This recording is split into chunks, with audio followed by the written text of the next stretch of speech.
Kerala Blasters had made news for all of the wrong reasons towards the conclusion of their Indian Super League campaign in the 2022-23 season.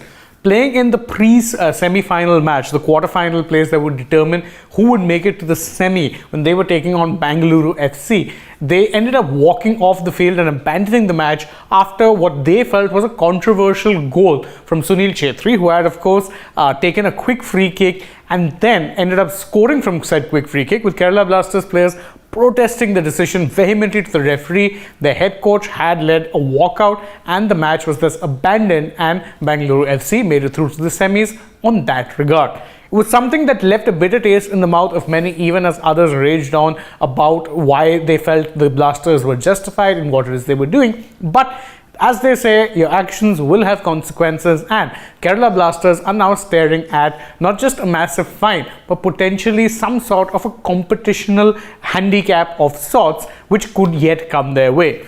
We are here in this video to explain what exactly it is that they're faced with right now and what it is that they still could well be facing come the future. Now, according to news reports, Kerala are in fact said to be fined 5 crore rupees by the All India Football Federation. Now, this is a massive sum. In fact, it's a record as far as fining any club is concerned, because till date, no club in the history of Indian football has faced this sort of a fine by the AIFF.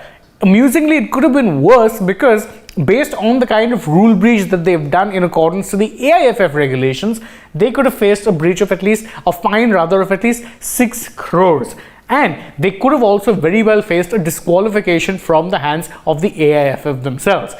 That being said, as I said, it's still something that could be facing them come the not so distant future. Don't forget though, before we reach that point, the club are in fact allowed to appeal this particular decision. It isn't yet final, because what it is that the AIFF suggests or puts down, there is a whole process there which allows them to appeal whatever punishment comes their way. But to make things worse, they could face a punishment from the ISL as well. And to make things even worse, their head coach, Ivan Vukomanovic, was charged separately from this entire thing. So this charge, which we're talking about, the 5 crore fine, was in fact placed on the club.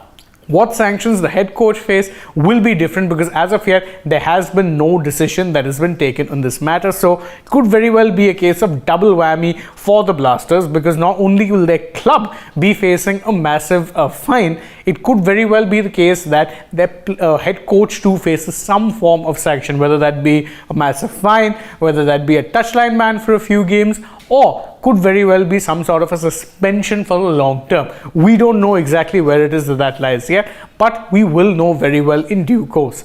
However, it is worth noting that this particular ban or fine, whatever it is that we're talking about here so far, has been on behalf of the AIFF. Why it is that I keep insisting that Kerala Blasters, they're not out of the woods yet, because we haven't in fact talked about the punishments that they'll be facing from the Indian Super League itself as an entity. So as a whole, they could very well be facing a suspension of sorts, or some sort of a points deduction, whether that be for the last year's competition or something that would hurt them even more in the upcoming competition of the ISL. So they could very well start a situation where, suppose, say for instance, they're docked 5 or 6 points, then they'll be starting the table with -5 points, which would of course put them at a major handicap going into the season.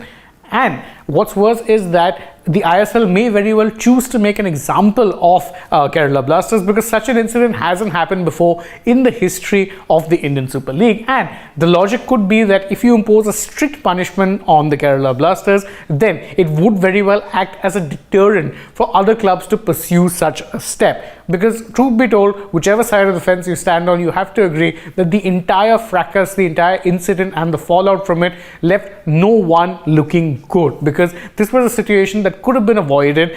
And what was worse is that the decision that was being protested, as you can see in this picture, the decision that led to the walk off from the Kerala Blasters, it was not a wrong decision from the referee. Generally speaking, a quick free kick start is allowed in such circumstances, and has happened countless times before in the past. The referee was within his rights, and therefore that means that the walk-off was in fact not something that should have happened. It has happened now, but as the old saying goes, don't do the crime if you can't do the time. Well, Kerala FC did the supposed crime, and the time could very well be in the form of not just a massive fine from the AIFF, but also some sort of a competitional, let's say, handicap that could come their way next year. Whether or not any of that happens, we don't know for sure, but all of these options are very much open to the ISL, and no one would be surprised if they chose to make a stern example out of Kerala Blasters. At least that's how I feel about things. What do you guys think? You can let us know in the comments, and don't forget to like this video, share it with your friends, subscribe to the channel, tap that bell icon, leave us a comment, and also don't forget to follow us on Instagram, Twitter, and Facebook. Last but not least, definitely don't forget to download the AajTak app, and if you're on the channel right now, go ahead, check out some other videos that we may have done. For now though, from my side, goodbye.